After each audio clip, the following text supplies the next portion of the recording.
This is the DuroMax XP13000HX 13,000-watt dual-fuel portable generator. I wanted something that could keep my house comfortable during an outage without juggling extension cords. And I was nervous about three things before pulling the trigger: the weight, the noise, and whether it would actually start my central AC. From my experience, those concerns were valid but solvable. So I'll walk you through what it's really like to own and use this machine. Key features that sold me were simple on paper: 13,000 starting watts and 10,500 running watts on gasoline, dual fuel support for propane, a 500cc OHV engine with electric start, and a power panel that's clearly built for whole home use. It's transfer switch ready with a 50A 2240V outlet, NEMA Fortin 50R, plus a 30A 12240V L Fortin 30R, a 30A 120V L530R, and 420A GFCI household outlets. There's also CO alert, which shuts the unit down if it detects dangerous carbon monoxide levels. In my opinion, this combination is exactly what most homeowners want when they say just make the house run like normal. Hindang and Kamyun. It's big and it feels like real equipment, not a toy. The open steel frame is sturdy, the finish is clean, and the control panel is laid out in a way that makes sense when you're stressed. The push-button start, big fuel selector knob for gas propane storage, and the digital meter showing volts, hertz, and hours are all front and center. The wheel and handle kit matter because this thing is heavy, around 240 to 245 pounds dry. I can roll it alone on a flat driveway, but stairs or grass make it a two-person job. The wheels are solid, so no worrying about flats, and the handles fold down to save space. It has the classic open-frame generator look, which also means little to no sound insulation experience. Setup was straightforward. I bolted on the wheels and feet, connected the battery, added 10-watt E30 oil, and tested both fuels. The included propane regulator works as expected. It fired up on the first push using gasoline, and on propane it took an extra second of cranking but settled in smoothly. I wired a 50A inlet to a transfer switch with an electrician, and that's the way to go if you're planning to power multiple circuits safely. On power, it does what it says.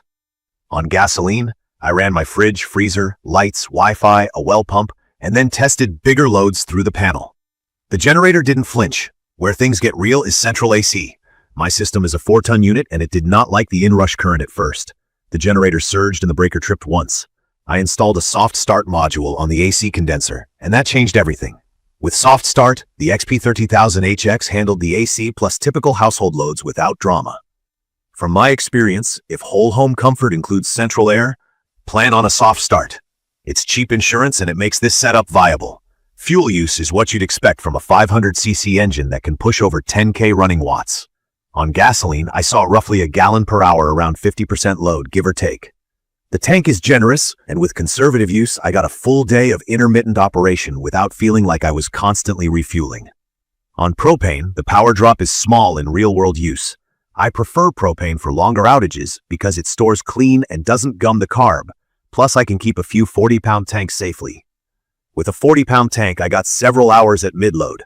For overnight runs, gasoline still wins on convenience because of the larger onboard tank. Noise is honest. It's loud compared to an inverter generator, and that's the trade for raw power. I measured in the low to mid-70s dB on my phone app about 20 feet away, which lines up with the 74 dBA spec. Placement matters a lot. I set it on a firm surface, pointed the exhaust away from the house, and used a longer cord to keep it farther from bedrooms. It's not quiet, but it's acceptable when the house is comfortable and the freezer isn't thawing. O alert never triggered for me because I keep it outdoors with the exhaust well away from windows and doors. The feature is reassuring, and I like that it's part of the HX line. The hour meter is also super helpful for maintenance. Oil changes are the one annoyance. The drain plug's position makes it messy.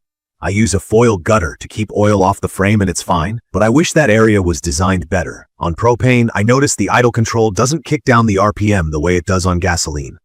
Not a deal breaker, just something to know. Also, this unit is EPA compliant. Check your state rules because not every version is CARB compliant. I'm not in California, so that didn't affect me. Dim toy thit trunk tum. The power headroom is the star. Even with multiple heavy loads, voltage stayed stable and the frequency held at 60 Hz. That confidence changes how you plan during an outage. I don't feel like I'm constantly choosing which room gets power. Dual fuel is the next big win. On gasoline, it hits full rated output. On propane, I don't feel like I'm giving up much, and the long shelf life is a lifesaver for preparedness. The power panel is clearly built for home integration. The 50A 1450R and 30A L1430R are both there, so whether your house is set up for 30A or 50A, you're covered without adapters. Electric start is clutch, especially in bad weather. Press, start, done. The digital display is simple, visible, and keeps me on schedule with oil changes. CO Alert adds a layer of safety I appreciate. Knowing it will shut down if things go sideways is comforting. And the engine alternator package inspires confidence. 500cc OHV with all copper windings is what I want to see on a workhorse that might need to run for days. It's perfect for homeowners who want near whole home capability without installing a permanent standby unit. If you've got a transfer switch, a spot to roll it out, and a plan for fuel, this can keep modern life humming. It's not a great match for campers or folks who need quiet or airline-style portability. It's heavy, it's loud, and it's meant to be rolled into place and left to do a job. In conclusion, the XP13000HX delivers the kind of honest, usable power that makes outages manageable. In my opinion, the trade-offs are worth it if your priority is running big loads like central AC, a well pump, space heat blowers, and kitchen appliances without babysitting every circuit. Plan for the wait, accept the noise, budget for fuel, and strongly consider a soft start for the AC. I'd recommend this for anyone in a single-family home who wants a serious backup option and doesn't mind a bit of mechanical ownership. From my experience, it starts reliably, it runs clean on propane, and it integrates with a 50A transfer switch exactly the way I hoped.